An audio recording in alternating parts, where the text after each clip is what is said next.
ଆମେ ମାଙ୍କୁ ଆହ୍ୱାନ କରି ଆରମ୍ଭ କରିବା। ମା, ଆଜି ବିଷୟବସ୍ତୁ ରହିଛି ସାଧାରଣ ଜୀବନ ଓ ପ୍ରକୃତ ଆତ୍ମା। ମାତୃ ରଚନା ବହି ପାର୍ଟ 3 ପୃଷ୍ଠା 201। ସାଧାରଣ ଜୀବନ ଓ ପ୍ରକୃତ ଆତ୍ମା। ମା ଲେଖୁଛନ୍ତି, ଆମର ଏହି ସାଧାରଣ ନିତ୍ୟ ନୈମିତିକ ଜୀବନ କହିଲେ ବିବିଧ ବାସନା ଏବଂ ପ୍ରଲୁବ୍ଧତାର ଏକ ଦିନ ଚକ୍ରକୁ ହିଁ ବୁଝାଇଥାଏ। ସେଇଗୁଡାକୁ ନେଇ ବ୍ୟସ୍ତ ହୋଇ ରହିଥିବା ପର୍ଯ୍ୟନ୍ତ ଆମ ଜୀବନରେ ଆଦୌ କୌଣସି ସ୍ଥାୟୀ ଅଗ୍ରଗତି ହୋଇପାରିବ ନାହିଁ।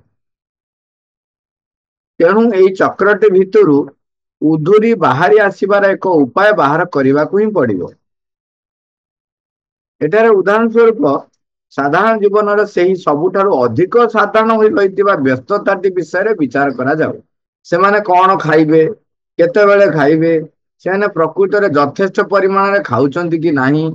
ଅନେକ ଲୋକ ପ୍ରାୟ ଅନୁକ୍ଷଣ ଏହି ସବୁ କଥାକୁ ନେଇ ଯେପରି ଭାବିବାରେ ଲାଗିଥାନ୍ତି, ଏଠାରେ ସେଇ କଥାଟିର ବିଚାର କରାଯାଉ।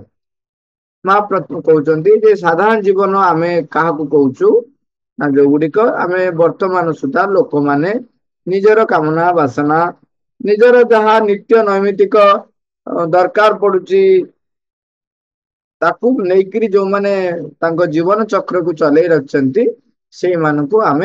ସେଇମାନଙ୍କର ଜୀବନ ପ୍ରକ୍ରିୟାକୁ ଆମେ ସାଧାରଣ ଜୀବନ ପ୍ରକ୍ରିୟା କହିବା।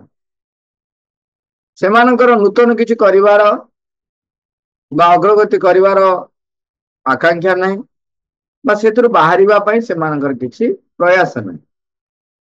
ବାସ୍ ସାଧାରଣ ଯଦି ଆମେ କହିବାକୁ ଯିବା, ଯେପରି ପଶୁ ପକ୍ଷୀ ଜୀବ ଜଗତ ଯୋଉ ଅନ୍ୟମାନେ ବି ରହିଛନ୍ତି ସବୁ, ସେମାନେ ଯେମିତି ବଞ୍ଚିଛନ୍ତି ଜଣେ ମଣିଷ ସେମିତି ବଞ୍ଚୁଛି। କଣ ନା ଭୋକ ଲାଗୁଛି ଖାଉଛି, ନିଦ ଲାଗୁଛି ଶୋଉଛି, ଏବଂ ଖାଇବା ପାଇଁ ଏବଂ ଶୋଇବା ପାଇଁ ସେମାନେ ବି ଚେଷ୍ଟା କରୁଛନ୍ତି, ମଣିଷ ବି ଚେଷ୍ଟା କରୁଛି। ହଁ, ଚେଷ୍ଟା କରିବାର ତ ପାର୍ଥକ୍ୟ ବୋଧ ରହିଛି। ଠେକୁଆଟେ ଘାସ ଖାଇବାର ପ୍ରକ୍ରିୟା ଯାହା, ଗୋଟେ ମାଂସାଶୀ ପ୍ରାଣୀର କାହାକୁ ଖାଇବା ସେୟା ନୁହଁ, କାହିଁକି ନା ସେ ଶିକାର କରିବ ଖାଇବ। ଠେକୁଆ ଯିବ ଘାସ ଯୋଉଠି ଅଛି ଖାଇବ। ତେଣୁ ସେମାନଙ୍କ ଭିତରେ ଯେମିତି ଖାଇବା ପାଇଁ ଶୈଳୀ ଭିନ୍ନ ଭିନ୍ନ, ସେମିତି ମଣିଷ ଗୋଟେ ଭିନ୍ନ ଶୈଳୀରେ ଖାଦ୍ୟ ଗ୍ରହଣ କରୁଛି, ଭିନ୍ନ ଶୈଳୀରେ ଖାଦ୍ୟ ସଂଗ୍ରହ କରୁଛି। କିନ୍ତୁ ଖାଇବା ଏବଂ ଟାୟାର୍ଡ ହେଇଗଲା ଶୋଇବା, ବିଶ୍ରାମ ନେବା ଏବଂ ନିଜର ବଂଶ ବୃଦ୍ଧି କରିବା, ଏହାକୁ ନେଇକରି ବ୍ୟସ୍ତ। ଏଇ ହଉଛି ଆମର ସାଧାରଣ ଜୀବନ। ଏଇ ସାଧାରଣ ଜୀବନ ଭିତରେ ମା ଲେଖୁଛନ୍ତି ଏଇଥିରୁ ବାହାରିକି ନୂଆ କିଛି ବାହାର କରିବାକୁ ଆମକୁ ପଡିବ ଏବଂ ଅଗ୍ରଗତି ହେବାକୁ ପଡିବ। କିନ୍ତୁ ତା ପୂର୍ବରୁ ଆମେ ସାଧାରଣ ଜୀବନ ବିଷୟରେ ଟିକେ ଆଲୋଚନା କରିବା, କଣ ସେମାନେ ଆକ୍ଚୁଆଲି କରୁଛନ୍ତି। ଆମେ ଆଗ ନିଜକୁ ଦେଖିବା ଯେ ଆମେ ସାଧାରଣ ଜୀବନରେ ଅଛୁ ତ। ଆମେ ଯୋଉମାନେ ପୂର୍ଣ୍ଣ ଯୋଗରେ ବ୍ରତୀ ହବା ପାଇଁ ସଂକଳ୍ପ କରିଛନ୍ତି, ଆମେ ନିଜକୁ ମା ଶ୍ରୀଙ୍କର ବହି ପଢାପଢି କରି ନିଜକୁ ପ୍ରସ୍ତୁତ କରିବା ପାଇଁ ଚେଷ୍ଟା କରୁଛନ୍ତି, ସେମାନେ ଆମେ ଜାଣିବା ଯେ ପ୍ରକୃତିରେ ଆମେ କୋଉ ସ୍ତରରେ ରହିଛୁ। ମା କହୁଛନ୍ତି ସାଧାରଣ ଜୀବନ ଭିତରେ ଯୋଉଟା ସବୁଠାରୁ ସାଧାରଣ, ସେଟା ହଉଛି ଯୋଉ ଯାହାକୁ ନେଇକି ସେମାନେ ବ୍ୟସ୍ତ। କଣ ନା କଣ ଖାଇବେ, କେତେବେଳେ ଖାଇବେ, ଯଥେଷ୍ଟ ପରିମାଣରେ ଖାଉଛନ୍ତି କି ନାହିଁ, କେତେ ଭଲ ଭାବରେ ଖାଇବେ। ସେଇଥିପାଇଁ ବର୍ତ୍ତମାନ ମଣିଷ କଣ କରୁଛି, ଫ୍ରିଜ ବାହାର କଲା, ତାକୁ ଆହୁରି ରଖିବ, ପରିଶ୍ରମ କମ ହବ, ଏମିତି ଖାଇବ ସେମିତି ଖାଇବ, ଏବଂ ରନ୍ଧନ ଶୈଳୀର ପ୍ରକାର ଭେଦ କଲା। ଅନେକ ଲୋକ ପ୍ରାୟ ଅନୁକ୍ଷଣ ଏଇ ସବୁ କଥାକୁ ନେଇ ଯେପରି ଭାବିବାର ଲାଗିଥାନ୍ତି, ଏଠାରେ ସେଇ କଥାଟିର ବିଚାର କରାଯାଉ। ଖାଇବା ସମ୍ବନ୍ଧରେ ରହିଥିବା ଆମର ଲୋଭଟିକୁ ଜୟ କରିପାରିବାକୁ ହେଲେ ତୁମକୁ ନିଜର ସତ୍ତା ମଧ୍ୟରେ ଏପରି ଏକ ସମତା ଭାବର ବିକାଶ କରି ଆଣିବାକୁ ହେବ, ଯାହା ଫଳରେ କି ତୁମେ ଖାଦ୍ୟ ବିଷୟରେ ସମ୍ପୂର୍ଣ୍ଣ ଭାବରେ ଆସକ୍ତି ରହିତ ହୋଇ ରହିପାରିବ। ଏଇ ଖାଦ୍ୟ ଭିତରେ ବର୍ତ୍ତମାନ ପଶୁ ଥିଲା, ସିଏ ତାର ଯୋଉ ପ୍ରକାର ଖାଦ୍ୟ ତାକୁ ଯାହା ମିଳିଲା ସେଇ ପ୍ରକାର ଖାଦ୍ୟ ଖାଇଲା। ଯୋଉମାନେ ମାଂସାଶୀ ମାଂସ ଖାଇଲେ, ଯୋଉମାନେ ନିରାମିଷାଶୀ ତାଙ୍କୁ ନିରାମିଷାଶୀ ଭିତରେ ଯୋଉଟା ଯାହା ମିଳିଲା ସେଆ ଖାଇଲେ। ଅତି ବେଶୀରେ ସେମାନେ खोजी खोजी किसी दूर को जाती किंतु जदि किसी न मिलला से संतुष्ट हो आसती।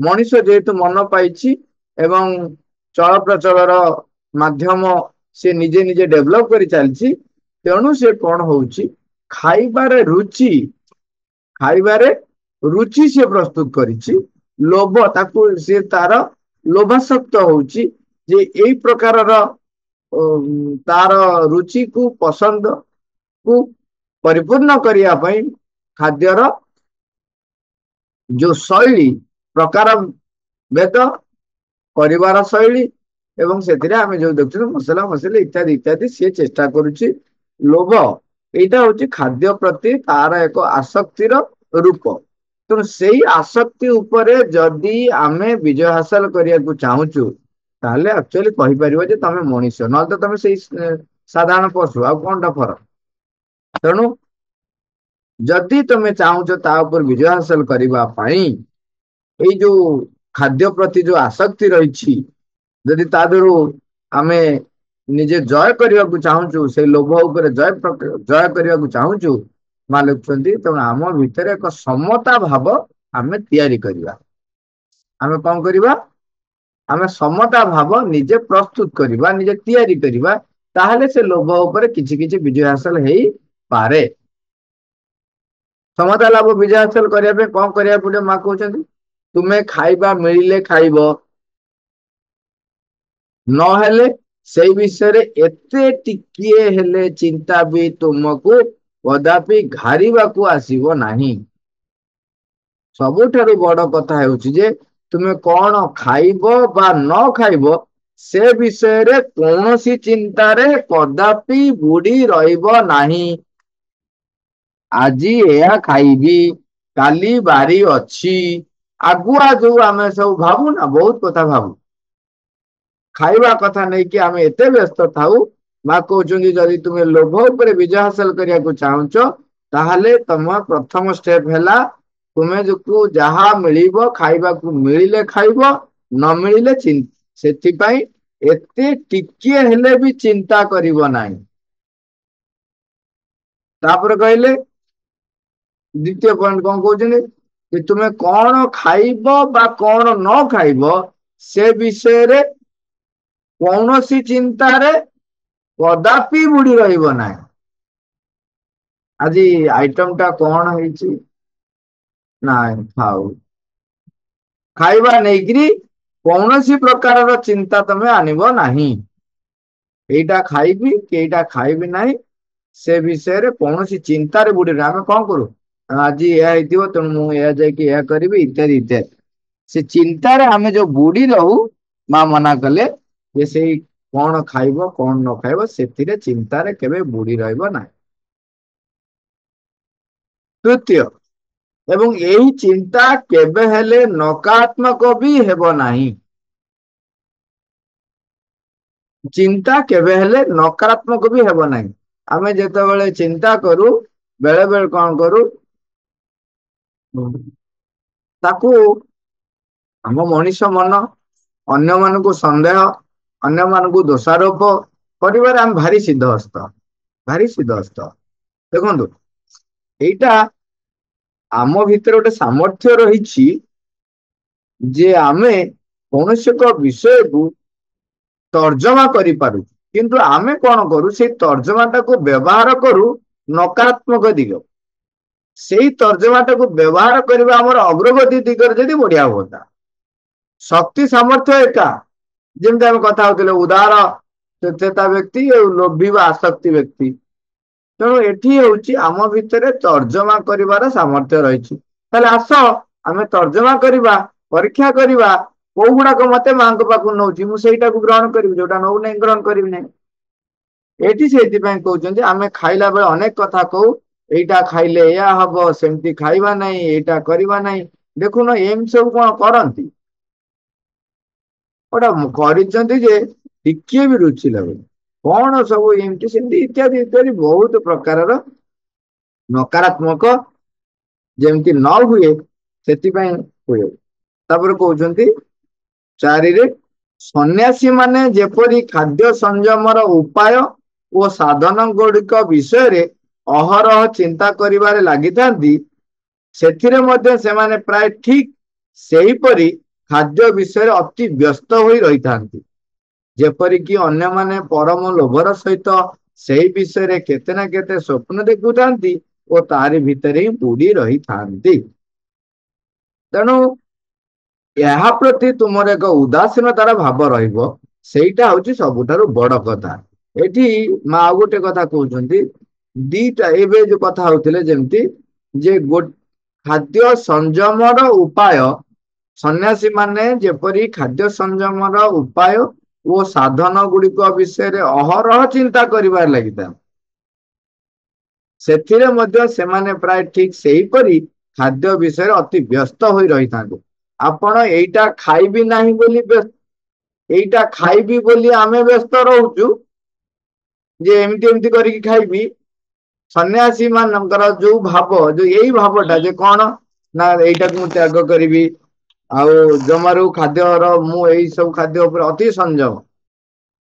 ଆମେ କଣ ଖାଇବୁ ବୋଲି ଯେମିତି ବ୍ୟସ୍ତ ହଉ, ସେମିତି ଖାଦ୍ୟ ସଂଯମକୁ ଉପାୟ କରିବାକୁ ଯାଇ ଅତିଶୟୋକ୍ତି ଯୋଉ ଚିନ୍ତା କରନ୍ତି, ଯାହା ନାଇଁ ଏମିତି ଖାଇବନି ସେମିତି ଖାଇବନି, ଏକା ପ୍ରକାରର ଭାବ ଭିତରେ ବା ସ୍ପନ୍ଦନ ଭିତରେ ସୃଷ୍ଟି ହୁଏ।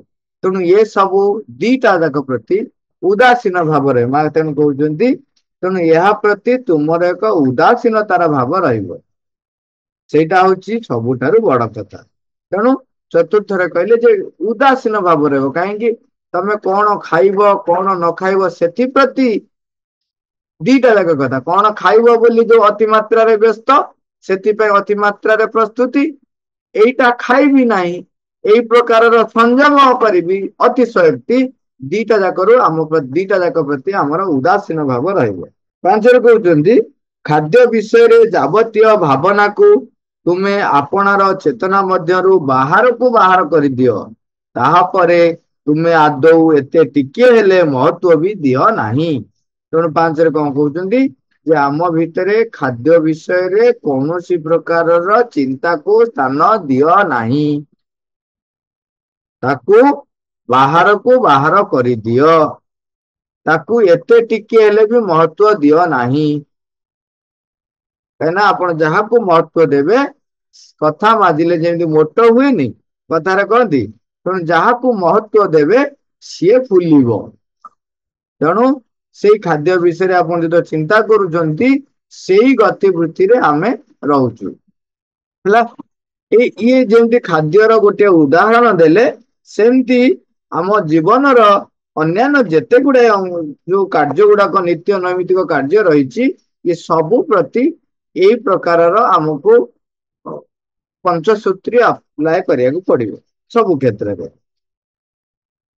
ମା ଲେଖୁଛନ୍ତି ଥରେ ଆପଣାର ଚୈତ୍ୟ ସତ୍ତା ଅର୍ଥାତ୍ ତୁମ ଭିତରେ ଗଭୀରରେ ରହିଥିବା ଅସଲ ଆତ୍ମାର ସମ୍ପର୍କରେ ଆସିଲେ ଏଇ କଥାଟି କରିବା ପ୍ରକୃତରେ ଭାରି ସହଜ ହୋଇଯାଇପାରିବ। ଆମ ଭିତରେ ଯିଏ ଅସଲ ଆତ୍ମ ସମ୍ପର୍କରେ ଆମେ ଆସିବା, ବା ଆମ ଭିତରେ ଯିଏ ରହିଛନ୍ତି ଚୈତ୍ୟ ସତ୍ତା, ଯିଏକି ଭଗବାନଙ୍କ ସହିତ ତାଙ୍କର ସଂଯୁକ୍ତତା ରହିଛି, ସମ୍ପର୍କ ରହିଛି, ତାଙ୍କରି ତତ୍ଵରେ ଯିଏ ତିଆରି ହୋଇଛନ୍ତି, ସେଇ ଅସଲ ଆତ୍ମା ସମ୍ପର୍କରେ ଯଦି ଆମେ ଆସିଯାଆନ୍ତି, ତାହେଲେ ଏଇ ଯୋଉ ପ୍ରଚେଷ୍ଟାଟି ଆମକୁ କରିବାକୁ କଷ୍ଟ ଲାଗୁଛି, ସେଟା ଭାରି ସହଜ ହେଇଯିବ। ତାହେଲେ ଆମେ କଣ କରିବା? ମା କହୁଛନ୍ତି ତାହା ହୋଇପାରିଲେ ଏଇ ସବୁ କଥାରେ ଯେ କେତେ କମ ମହତ୍ଵ ରହିଛି, କେବଳ ସେଇ ଦିବ୍ୟ ପରମ ସତ୍ୟ ଯେ ହେଉଛନ୍ତି ଏକମାତ୍ର ମହତ୍ଵପୂର୍ଣ୍ଣ କଥା, ସେତେବେଳେ ତୁମେ ତତ୍କ୍ଷଣାତ ତାହା ଅନୁଭବ କରିବାକୁ ଆରମ୍ଭ କରିବ।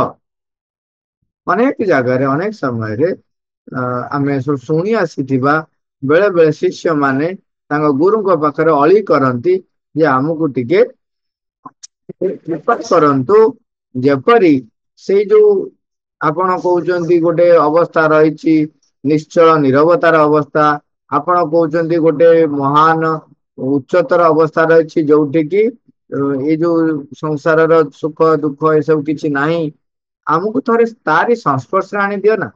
ସବୁ ଶିଷ୍ୟ ମାନେ ଚେଷ୍ଟା କରିଛନ୍ତି, ଚାହିଁଛନ୍ତି, ଏବଂ ଗୁରୁ ତାଙ୍କୁ କିଛି କ୍ଷଣ ପାଇଁ ବେଳେ ବେଳେ ସେଇ ଜଗତକୁ ପହଞ୍ଚିବା ପାଇଁ ତାଙ୍କୁ ଟିକେ କୃପା କରନ୍ତି। ତାପରେ କୁହନ୍ତି କଣ ଯେ ଆଜି ପାଇଁ ତୁମ ପାଇଁ ଏଇଟା ହଉଛି ଟ୍ରେଲର, ଏତିକି ରହିଲା। ବର୍ତ୍ତମାନ ତୁମ କାମ ହଉଛି ତୁମେ ପ୍ରୟାସ କର, ନିଜକୁ ପ୍ରସ୍ତୁତ କର ସେଇ ଜଗତରେ ପହଞ୍ଚିବା ପାଇଁ। ଏଇଟା ଯେମିତି ଆମେ ଅନେକ ଥର ଶୁଣିଛନ୍ତି। ଏଇଠି ମା ଯୋଉ କଥାଟି କହୁଛନ୍ତି ଯେ ଯେତେବେଳେ ଆମେ ଚୈତ୍ୟ ସତ୍ତା ସମ୍ପର୍କରେ ଆସିଯିବା, ସିଏ ଯୋଉ ଆନନ୍ଦ, ସେଇ ଯୋଉ ମହତ୍ତମ ମହତ୍ତତା ଯୋଉ ଆମେ ପ୍ରାପ୍ତ କରିବା, ତା ପାଖରେ ଏଇ ଯୋଉ ଛୋଟ ମୋଟ କଥା ଯାହାକୁ ନେଇକି ଆମେ ଏତେ ଗୁରୁତ୍ୱପୂର୍ଣ୍ଣ ମନେ କରୁଛୁ, ଗୁରୁତ୍ୱ ଦଉଛୁ, ତାର ମହତ୍ଵ ଅତି କ୍ଷୀଣ ହେଇଯିବ। ସେତେବେଳେ ଦେଖିପାରିବେ ଯେ ଆର କିଛି ମୂଲ୍ୟ ନାହିଁ। ଯେମିତି ଆମେ ଟିକେ ସୁନା ମୁଦିଟିଏ, ସୁନା ହାରଟିଏ, ସୁନା ର କିଛି ଗହଣା ଯେତେ ଅଧିକ ଆମ ପାଖରେ ରହିଯାଉଛି, ଆମେ ଦେଖିକିରି ସେତିକିରେ ସନ୍ତୁଷ୍ଟ ହେଇ ରହିଛୁ। କିନ୍ତୁ ଆମେ ଯେତେବେଳେ ଶୁଣୁଛୁ ଏବେ ସବୁ ବାହାରୁଛି କଣ ନା ଅମକ ଜାଗାରେ ରେଡ ହେଲା, ଏତେ କେଜି ର, 60 କେଜି କୁଇଣ୍ଟାଲ ର ସୁନା ବାହାରିଲା। ଆମେ ଖାଲି ଭାବିକିରି ମାନେ କଣ ହେଇଯାଉଛି। ଯେତେବେଳେ ଚିତ୍ରଟିଏ ଦେଖିଦଉଛୁ, ଏତେ ସୁନା ତା ଘରେ ଥିଲା, ଇଏ ବାବା। ଆପଣ ଚିନ୍ତା କରନ୍ତୁ, ଯଦି ପର୍ବତ ପରିମାଣର ସୁନା ଯଦି ଗଦା ହେଇଥିବ, ଖାଣ୍ଟି ସୁନା, ଖାଲି ସୁନା ସୁନା ଯଦି ଗଦା ହେଇଥିବ, ତାକୁ ଦେଖିଲେ ଆପଣଙ୍କର ଅବସ୍ଥା ଯାହା ଯୋଉ ସ୍ତରରେ ପହଞ୍ଚିବେ, ସେଠୁ ଫେରିକି ଆସିକିରି ଆପଣଙ୍କର ବର୍ତ୍ତମାନ ସେଗୁଡାକ ହେଲା ଆପଣଙ୍କ ନିଜର, ଆପଣଙ୍କ ଦାୟିତ୍ୱରେ ସେଗୁଡା ସବୁ ଆପଣଙ୍କର। ତାପରେ ଆସିକି ଦେଖିବେ ଯେ ଦି ଜଣ ଲୋକ କହୁଛନ୍ତି ମୋ ସୁନା ମୁଦିକୁ ନେଇ ଦେଖ, ମୋ ସୁନା ମୁଦି କେତେ ଓଜନିଆ, ତୋ ସୁନା ମୁଦି ଟା କମ ଓଜନିଆ। ଇଏ ଗୋଟାଏ ମୁଦି ଆଙ୍କ ଦି ଜଣଙ୍କ ପାଖରେ ଅଛି। ସେ ଦି ଜଣ ପରସ୍ପର ଭିତରେ ଝଗଡାଝାଟି ହଉଛନ୍ତି, ଏବଂ ଇଏ ବଡିମା ଦେଖେଇ ହଉଛି, ସିଏ ଦି ଜଣଙ୍କ ଭିତରେ ଚାଲିଛି। ଆପଣ ସେତେବେଳେ ହସ ଲାଗିବ, କେତେ କେତେ ସୁନା ମୋ ପାଖରେ ପଡି ରହିଛି, ଖାଲି ପାହାଡ ପାହାଡ ସୁନା ଗଦା ହେଇଛି, ଇଏ ଗୋଟେ ସାମାନ୍ୟ, ଏଇ ଗୋଟେ ମୁଦି ପାଇଁ ଏମିତି ଏତେ ଚିନ୍ତା କରୁଛନ୍ତି। କିଛି ଲାଗିବନି, ମାନେ ମହତ୍ଵ କିଛି ଲାଗିବନି, କଣ ଏଇ ସୁନାର। କିନ୍ତୁ ଯେତେବେଳେ ପର୍ଯ୍ୟନ୍ତ ତା ସଂସ୍ପର୍ଶରେ ନ ଆସିଛନ୍ତି, ସେତେବେଳେ ପର୍ଯ୍ୟନ୍ତ ଆମର ସେଇ ଗୋଟିଏ ସୁନା ମୁଦିର ମହତ୍ଵ ଆମ ପାଖରେ ବହୁତ ରହିଛି। ତେଣୁ ଏଠି ଆମେ ଯେତେବେଳେ ଚୈତନ୍ୟତା ସମ୍ପର୍କରେ ଆସି ଯାଉଛନ୍ତି, ସେତେବେଳେ ବାହାରର ଏଇ ଯାହାକୁ ନେଇକି ଆମେ ଏତେ ମହତ୍ଵପୂର୍ଣ୍ଣ ଗୁରୁତ୍ୱପୂର୍ଣ୍ଣ ବୋଲି ମନେ କରି ଆସିଛୁ, ତା ପ୍ରତି ଆମର ଭାବ ବଦଳିଯିବ। ଆପଣାର ଚୈତ୍ୟ ଆୟତନଟି ମଧ୍ୟରେ ବାସ କରିବାର ଅର୍ଥ ହେଉଛି ସକଳ ଆସକ୍ତତା ମଧ୍ୟରୁ ଉପରକୁ ଉଠିଯିବା। ସେଠାରେ ଆଉ ଯେତେବେଳେ ଚୈତ୍ୟ ସତାରେ ଆମେ ବାସ କରିବା, ସେତେବେଳେ ଆଉ ଆସକ୍ତି ରହେ ନାହିଁ। ତେଣୁ ଭାଇସ ବର୍ଷା, ଯଦି ଆମ ଭିତରେ ଆସକ୍ତି ଅଛି, ତାହେଲେ ଆମେ ଚୈତ୍ୟ ସତାରେ ବାସ ପୂର୍ଣ୍ଣ ଭାବରେ ଏପର୍ଯ୍ୟନ୍ତ ବାସ କରି ନାହୁଁ। ହୁଏତ କେତେବେଳେ କେତେବେଳେ ଚୈତ୍ୟସତାର ଝଲକ ଆମେ ପାଇଥାଇପାରୁ, କିନ୍ତୁ ବାସ କରିନାହୁଁ। ସେତେବେଳେ ତୁମର ଆଉ କୌଣସି ବାସନା ତୁମ ପଛରେ ଗୋଡାଇ ରହିବ ନାହିଁ। ମା ଲଛନ୍ତି ଯେତେବେଳେ ଚୈତ୍ୟ ସତ୍ତା ସମ୍ପର୍କରେ ଆମେ ଆସିଯିବା, ସେତେବେଳେ ଆସକ୍ତି ରହିବ ନାହିଁ। ତାପରେ କହିଲେ ତୁମର ଆଉ କୌଣସି ବାସନା ତୁମ ପଛରେ ଗୋଡାଇ ରହିବ ନାହିଁ। ଆଉ କୌଣସି ବାସନା ରହିବନି, ଏଇଟା ଦରକାର, ସେଇଟା ଦରକାର, ଏଇଟା ହେଇଥିଲେ ଭଲ ହେଇଥାନ୍ତା, ସେମିତି ହେଇଥିଲେ ଭଲ ହେଇଥାନ୍ତା, ଏହା ଆଦୌ ରହିବ ନାହିଁ। କୌଣସି ଚିନ୍ତାର ସନ୍ତାପ ରହିବ ନାହିଁ। ପ୍ରଥମେ କଣ କହିଲେ? ଯେତେବେଳେ ଚୈତ୍ୟ ସତ୍ତା ସମ୍ପର୍କରେ ଆମେ ଆସିବା, ସେତେବେଳେ ଏଇ ବାହାର ଜିନିଷ ଗୁଡିକ ଆମ ପାଇଁ ଆଉ ମହତ୍ଵପୂର୍ଣ୍ଣ ରହିବ ନାହିଁ। ଦୁଇରେ କହିଲେ ସକଳ ଆସକ୍ତିର ଉର୍ଦ୍ଧ୍ୱକୁ ଆମେ ଉଠିଯିବା। ତିନିରେ କହିଲେ କୌଣସି ବାସନା ପଛରେ ଆଉ ଗୋଡେଇବା ନାହିଁ। ଆଉ ଗୋଡେଇ ହବନି, ରହିବନି, ମୂଲ୍ୟ ରହିବନି, ଆଉ ଗୋଡେଇବ କଣ? ଚାରିରେ କହିଲେ କୌଣସି ଚିନ୍ତାର ସନ୍ତାପ ରହିବ ନାହିଁ। ଆମେ ମନ ସ୍ତରରେ ରହିଛୁ ବୋଲି ଆମକୁ ଚିନ୍ତା ଆସି ପହଞ୍ଚୁଛି। ଏଇଆ ହେଲେ ଏଇଆ ହବ, ଏଇଆ ହେଇଥିଲା ତେଣୁ ଏଇଆ ହେଇଥିବ। ଏଇ ସବୁ ଯୋଉ ଚିନ୍ତା ଆମେ କରୁଛୁ, ତାହା ହଉଛି ମନର ଗୋଟିଏ ଗୋଟିଏ ଧାରଣା, ମନର ଗୋଟିଏ ଗୋଟିଏ ଦୃଷ୍ଟି କୋଣ। ତା ପାଖରେ ଥିବା ନଲେଜ କୁ ନେଇ ସିଏ ନିଜ ନିଜ ଧାରଣା ପ୍ରସ୍ତୁତ କରିଥାଏ। ତେଣୁ ଏଇ ଚିନ୍ତା ସନ୍ତାପ ରହିବ ନାହିଁ। କାହିଁକି ନା ମନର ଉର୍ଦ୍ଧ୍ୱ ଚୈତ୍ୟ ସତ୍ତାରେ ଆମେ ପହଞ୍ଚିଯାଇଥିବା, ସେତେବେଳେ ଆଉ ମନକୁ କାହିଁକି ପଚାରିବା। କୌଣସି ବାସନା ଜ୍ୱର ପରି ଆସି ତୁମକୁ କଦାପି ମାଡି ବସିବ ନାହିଁ। ବାସନା ଟା ମା ବର୍ଣ୍ଣନା କରୁଛନ୍ତି ଜର ଭଳିଆ, ଜର ଯେମିତି ହଠାତ୍ କଣ ଥିବ ମଝିରେ ମଝିରେ ଜର ହେଇଗଲାଣି, ଜର ଯେମିତି ହୁଏ ସେମିତି ବାସନା ଆଉ ତୁମକୁ ଆସିକିରି ମାଡି ବସିବ ନାହିଁ। ଜର ଆସିଲା, ମତେ ହେଇଗଲା, ଟେମ୍ପରେଚର ବଢିଗଲା, ମତେ ବ୍ୟତିବ୍ୟସ୍ତ କରି ପକେଇଲା। ତେଣୁ ଚୈତ୍ୟ ସତା ସମ୍ପର୍କରେ ରହିଲେ ଆଉ ବାସନା ମତେ ମାଡି ବସିବ ନାହିଁ ହେଲା। ଏବଂ ତୁମେ ଏଇ କଥାଟି ମଧ୍ୟ ଅନୁଭବ କରିବାକୁ ଆରମ୍ଭ କରିବ ଯେ ଯାହା କିଛି ଘଟୁଛି ତାହା ସର୍ବୋତ୍ତମ ପରିଣାମ ଲାଗି ହିଁ ଘଟୁଛି। ଏଇଟା ଆଉ କଥାରେ କହିବାକୁ ନୁହଁ, ଆପଣଙ୍କ ଭିତରେ ଏ ଅନୁଭବଟି ଆସିବ ଯେ ଯାହା କିଛି ଘଟୁଛି ତାହା ସର୍ବୋତ୍ତମ ପରିଣାମ ଲାଗି ହିଁ ଘଟୁଛି।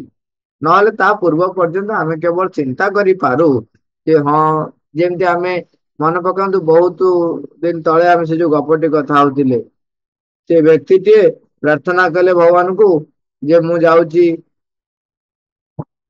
ବୋଇତରେ, ସେତେବେଳେ ଯାଉଥିଲେ ବେପାର କରିବାକୁ ଯାଉଛି, ତେଣୁ ତୁମେ ମୋ ଦାୟିତ୍ଵ ବୁଝିବ, ମୋ ପରିବାର ଦାୟିତ୍ଵ ବୁଝିବ, ମୋର ଯେମିତି ସୁରକ୍ଷା ତୁମ ହାତରେ, ସୁରକ୍ଷିତ ମୁଁ ରହିବି ଯେପରି ସେଇଟା ତୁମ ଦାୟିତ୍ଵ। ତାର ପରିଣାମ କଣ ହେଲା ନା ତାକୁ ଜେଲରେ ପୁରେଇଦେଲେ। କାହିଁ ଜେଲରେ ପୁରେଇଲେ ନା ସେ ଯଦି ବାହାରିକି ଯାଇଥାନ୍ତା, ଯୋଉ ଜାଗାରେ ପହଞ୍ଚିଥାନ୍ତା ସେ ଜାଗାରେ ଗୋଟେ ବିରାଟ ଝଡ ଅଛି, ଝଡ ହେଉଛି, ଏବଂ ସେ ଯଦି ଯାଇ ପହଞ୍ଚିଥାନ୍ତା ତାହେଲେ ତା ବୋଇତଟି ବୁଡି ଯାଇଥାନ୍ତା, ତା ସବୁ ସମ୍ପତ୍ତି ସେଠି ନଷ୍ଟ ହେଇଯାଇଥାନ୍ତା। ତେଣୁ ମା ତାକୁ କଣ କଲେ, ଭଗବାନ ତାକୁ କଣ କଲେ ନା ତାକୁ ଜେଲରେ ପୁରେଇ ଦେଲେ। ଏବଂ 3 ଦିନ ପରେ ସେ ନିର୍ଦ୍ଦୋଷରେ ଜେଲରୁ ବାହାରିଲେ। ଯିଏ ଦୋଷ କରିଥିଲା, ଯିଏ ଚୋରି କରିଥିଲା, ସେ ଧରା ପଡିଲା, ସେ ଜେଲରେ ତାକୁ ଆଙ୍କୁ ବର୍ତ୍ତମାନ ମୁକ୍ତ କରାଗଲା। ତାପରେ ଇଏ ନେଇକି ଗଲେ ବୋଇତ, ଏବଂ ଯାଇକି ଦେଇ ଗଲା ବେଳକୁ ସେଇ ଯୋଉ ଏରିଆ କ୍ରସ କଲେ, କହିଲେ ହେଇ ଦେଖିଲା ବୁଝିଲା କଣ ନା 3 ଦିନ ତଳେ ସେଠି ସବୁ ଏମିତିଆ ହେଇଯାଇଛି। କହିଲେ ମୁଁ ଯଦି 3 ଦିନ ପୂର୍ବରୁ ଆସିଥାନ୍ତି ତାହେଲେ ମୋ ଅବସ୍ଥା ବି ଏଇଆ ହେଇଥାନ୍ତା। ତେଣୁ ଜେଲ ଟା ସେତେବେଳେ ସର୍ବୋତ୍ତମ ଥିଲା ତାଙ୍କ ପାଇଁ। ଏଇଟା ଗୋଟିଏ ଉଦାହରଣ, ଆମେ ଅସୁବିଧା ର ଉଦାହରଣ ଦେଲେ, କିନ୍ତୁ ଆମ ଜୀବନରେ ଅନେକ ସମୟରେ ଯେତିକି ବେଳେ ଯଦି ଆମେ କୌଣସି କାରଣରୁ ମାଙ୍କ ପ୍ରତି ନିଜକୁ ଉନ୍ମୁକ୍ତ କରିଦେଇଛୁ, ତାହେଲେ ମନେ ରଖିବା ଆମେ ବୁଝିପାରିବା ଯେ ମୋ ଜୀବନ କ୍ଷେତ୍ରରେ ଯୋଉଟା ଘଟୁଛି ତାହା ମୋ ପାଇଁ ସର୍ବୋତ୍ତମ ହିଁ ଘଟୁଛି। ଏବଂ ଅନ୍ୟମାନଙ୍କ କ୍ଷେତ୍ରରେ ବି ସେଇଆ ସର୍ବୋତ୍ତମ ଘଟୁଛି। କିନ୍ତୁ ଚେତନାରେ ଯିଏ ଯୋଉ ସ୍ତରରେ ରହିଛି ସେଇ ଅନୁସାରେ କଣ ହଉଛି, ଯଦି ସେଥିରୁ ସେ ନ ଶିଖୁଛି ତାହେଲେ ପୁଣି ଆଉଥରେ ସେଇ ଅସୁବିଧା, ସେଇ ବାଧା ସବୁ ପୁଣି ବାରମ୍ବାର ଆସିବ।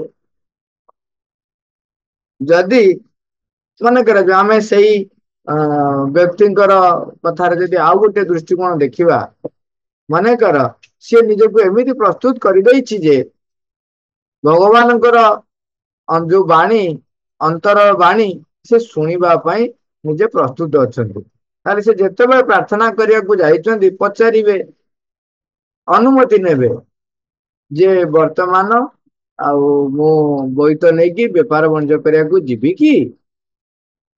ସେତେବେଳେ ତାଙ୍କର ଅନ୍ତର ପ୍ରେରଣା ତାଙ୍କୁ ଉତ୍ତର ଦବ ନା ଏବେ ସମୟ ହେଇନି, ତମେ ଯାଅ ନାହିଁ। ତାକୁ ଶୁଣିକରି ସେ ରହିଯିବ, ତାହେଲେ ତାକୁ ଜେଲ ଭୋଗିବାକୁ ପଡିବନି। ଦେଖନ୍ତୁ, ତେଣୁ ଚେତନାର ସ୍ତରରେ ଅନୁସାରେ ଆମ ପାଇଁ ଘଟଣା ଭିନ୍ନ ଭିନ୍ନ ଘଟେ। କିନ୍ତୁ ମନେ ରଖିବା ଆମେ ଚେତନାର ଯୋଉ ସ୍ତରରେ ଅଛୁ ସେଇ ସ୍ତରରେ ହିଁ ଆମ ପାଇଁ ସର୍ବୋତ୍ତମ ପରିଣାମ ଘଟେ, ସର୍ବୋତ୍ତମ ପରିଣାମ ଲାଗି ହିଁ ଘଟଣା ଘଟେ। ସବୁ କିଛି ସର୍ବୋତ୍ତମ ପାଇଁ ଯେ ଘଟୁଛି, ତୁମକୁ ସବୁବେଳେ ଏହିପରି ନିଶ୍ଚୟ ଭାବିବାକୁ ଯେ ପଡିବ, ମୁଁ ଏହା ଦ୍ଵାରା ଏପରି କହିବାକୁ ଚାହୁଁଛି ବୋଲି ଭାବି ମୋତେ ତୁମେ ମାନେ କଦାପି ଭୁଲ ବୁଝିବ ନାହିଁ। ମା କହୁଛି ତମେ ଭୁଲ ବୁଝ ନାହିଁ ମତେ, ଯେ ମୁଁ କହୁଛି ତମେ କେବଳ ଭାବ ବୋଲି। ତୁମେ ଯେ ପର୍ଯ୍ୟନ୍ତ ତୁମର ସାଧାରଣ ଚେତନାଟି ମଧ୍ୟରେ ବିଚରଣ କରୁଛ, ସେ ପର୍ଯ୍ୟନ୍ତ ତୁମର ସବୁ କିଛି ସର୍ବୋତ୍ତମ ପରିଣାମଟି ଲାଗି କଦାପି ଘଟୁନାହିଁ। ତୁମେ ଯେତେବେଳେ ଯଥାର୍ଥ ଚେତନାଟିରେ ଅବସ୍ଥାନ ନ କରୁଛ, ସେ ପର୍ଯ୍ୟନ୍ତ ତୁମେ ଯେ ଏକାନ୍ତ ଭୁଲ ନାନା ମାର୍ଗ ଭିତରକୁ ଭ୍ରଷ୍ଟ ହୋଇ ଚାଲିଯିବ, ସେଇ ଆଶଙ୍କାଟି ସଦାବେଳେ ରହିଛି। ଯେତେବେଳେ ଯଥାର୍ଥ ଚେତନାରେ ଆମେ ଅବସ୍ଥାନ କରିନାହୁଁ, ଆମେ ଭିନ୍ନ ଭିନ୍ନ ଦିଗରେ ଭୁଲ ବାଟରେ ଚାଲିଯିବାର ସମ୍ଭାବନା ସବୁବେଳେ ରହିଛି। ଆଉ ସେଇଥିପାଇଁ ଆମ ଜୀବନରେ ଅନେକ ସମୟରେ ବାଧା ବିପତ୍ତି ଲାଗି ରହିଥାଏ। କାହିଁକିନା ମୁଁ ଯେତେବେଳେ ଭୁଲ ବାଟରେ ଗଲି, ସେଇ ବାଟରେ ଯଦି କଣ୍ଟା ଅଛି, କଣ୍ଟାରେ ଗୋଡ ଫୁଟିଲା। ଯଦି ପଥର ଅଛି ଗୋଡ ମକଚି ହେଲା, ଯଦି ଧାରୁଆ କିଛି ଅସ୍ତ୍ର ଅଛି ଗୋଡ କଟିଗଲା, ଯଦି ମହୁମାଛି ଭଣ ଭଣ ହେଇକି ବୁଲୁଛନ୍ତି ଗଲେ ସେମାନେ ବିନ୍ଧି ଦେବେ। ତେଣୁ ଯୋଉ ସ୍ତରରେ ଆପଣ ରହିଛନ୍ତି ସେଇ ସ୍ତର ଅନୁସାରେ, ଏବଂ କିନ୍ତୁ ଆଉ ଗୋଟେ କଥା ସବୁବେଳେ ମା କହୁଛନ୍ତି, ସବୁବେଳେ ଆମକୁ ଯେହେତୁ ମନ ଦିଆହେଇଛି ବାଛିବା ପାଇଁ ସାମର୍ଥ୍ୟ ଦିଆହେଇଛି, ସେଇ ମୁହୂର୍ତ୍ତରେ ତୁମେ ଯଦି ପ୍ରାର୍ଥନା କରିବ ଏବଂ ବାଛିବ ଯେ ନା ନା ମୁଁ ତୁମ ଅନୁସାରେ ପରିଚାଳିତ ହେବାକୁ ଚାହେଁ, ତାହେଲେ ସାଙ୍ଗେ ସାଙ୍ଗେ ତାଙ୍କର ବରଦ ହସ୍ତ ଆସି ପହଞ୍ଚିବ, ଉପାୟ ମାନ ତୁମ ପାଖରେ ଆସି ପହଞ୍ଚିଯିବ। ମା କହୁଛନ୍ତି ମାତ୍ର ଥରେ ଚୈତ୍ୟ ମଧ୍ୟକୁ ପ୍ରବେଶ କରି ତାହାରି ମଧ୍ୟରେ ସ୍ଥିର ହୋଇ ରହିପାରିଲେ ଏବଂ ଦିବ୍ୟ ପରମ ସତ୍ତାଙ୍କ ପାଖରେ ଆପଣାକୁ ନେଇ ସମର୍ପଣ କରିଦେଇ ପାରିଲେ, ତାପରେ ଯାହା କିଛି ଘଟିବ ତାହା କେବଳ ସର୍ବୋତ୍ତମ ପରିଣାମ ନିମିତ୍ତ ହିଁ ଘଟିବ। କାରଣ ସେତେବେଳେ ସବୁ କିଛି ଯାହା ତାହା ଯେଡେ ଛଦ୍ମ ଭାବରେ ପଛକେ ନିଶ୍ଚିତ ଭାବରେ ତୁମ ଲାଗି ଏକ ଦିବ୍ୟ ଅନୁସ୍ପନ୍ଦନ ହୋଇ ରହିଥିବ। ଚୈତ୍ୟ ସତ୍ତାକୁ ଆବିଷ୍କାର କରିଥିଲେ, ଚୈତ୍ୟ ସତ୍ତା ଦ୍ଵାରା ପରିଚାଳିତ ହଉଥିଲେ। ଆମ ଜୀବନରେ ଆମ ପାଇଁ ସବୁବେଳେ ସର୍ବୋତ୍ତମ ହିଁ ପରିଣାମ ଦବା ପାଇଁ ପ୍ରସ୍ତୁତି ବା ପରିବେଶ ପରିସ୍ଥିତି ତିଆରି କରିଥାଏ। ତେଣୁ ଆ ଭିତରେ ଆମେ ଦୁଇଟା ଭାଗରେ ଆମେ ଆଲୋଚନା କରିଲେ। ମାଲେ ପ୍ରଥମେ କହିଲେ ଯେ ଆମେ ଅତି ସାଧାରଣ ଭାବରେ ଯୋଉଥିପାଇଁ ବ୍ୟସ୍ତ ହଉଛୁ ବା ସେଠୁ ଆମକୁ କିପରି ବିଜୟ ହାସଲ କରିବାକୁ ହବ ତାର ସୂତ୍ର ଦେଲେ, ଗୋଟାଏ ଉଦାହରଣ ଦେଲେ ଖାଇବା ସମ୍ବନ୍ଧରେ ଲୋଭ ଉପରେ ଜୟ କରିବା ପାଇଁ, ଏବଂ ତାପରେ କହିଲେ ଏଇ ଜୟ କରିବା ବା ଏଇ ପ୍ରସ୍ତୁତି ପଥରେ ଆମକୁ ସବୁଠାରୁ ସହଜ ହବ ସେତିକି ବେଳେ ଯେତେବେଳେ ଆମେ ଚୈତ୍ୟ ସତ୍ତାକୁ ଆବିଷ୍କାର କରିବା, ଚୈତ୍ୟ ସତ୍ତାଙ୍କର ନିର୍ଦ୍ଦେଶ ଅନୁସାରେ ପରିଚାଳିତ ହବା ପାଇଁ ଆମର ବାହ୍ୟ ସତ୍ତା ଗୁଡିକୁ ଛାଡିଦବା ବା ବାହ୍ୟ ସତ୍ତା ଗୁଡିକୁ ପ୍ରସ୍ତୁତ କରିବା। ଯେତେବେଳେ ହବ ସେତେବେଳେ ଯେହେତୁ ଚୈତ୍ୟ ଚେତନା ଦ୍ଵାରା ଆମେ ପରିଚାଳିତ ହବା, ତେଣୁ ଆମ ପାଇଁ ସର୍ବୋତ୍ତମ ପରିଣାମ ହିଁ ଘଟିବ। ନଚେତ୍ ତା ପୂର୍ବ ପର୍ଯ୍ୟନ୍ତ ଆମ ପାଖରେ ମାର୍ଗଭ୍ରଷ୍ଟ ହବାର ସବୁ ସମ୍ଭାବନା, ସବୁ ଆଶଙ୍କା ସଦାବେଳେ ରହିଥାଏ। ମା, ଥ୍ୟାଙ୍କ ୟୁ ଅଲ୍।